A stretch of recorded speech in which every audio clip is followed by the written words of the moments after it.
The development of the birth control pill is primarily credited to scientists such as Gregory Pincus and Djerassi in the 1950s, with significant support from activists like Margaret and Katharine McCormick.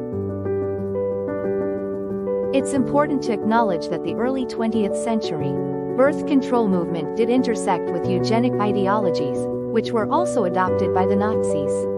Margaret, a prominent birth control advocate, held beliefs in eugenics, a now discredited movement aimed at improving the genetic composition of the human population, often through discriminatory practices. Sanger believed that birth control could reduce the number of unfit individuals and thus enhance societal health. The eugenics movement often classified individuals along racist and classist lines, deeming certain racial minorities, ethnic groups, and the economically disadvantaged as unfit.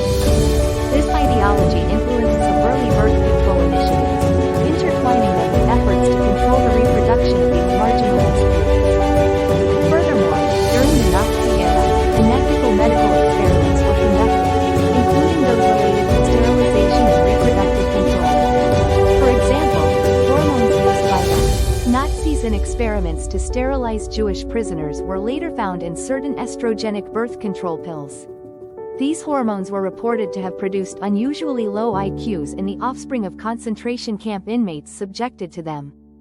In summary, while the Nazi regime did not invent the birth control pill, the histories of contraception and eugenics are intertwined, with both Nazi practices and early birth control advocacy being influenced by eugenic ideologies.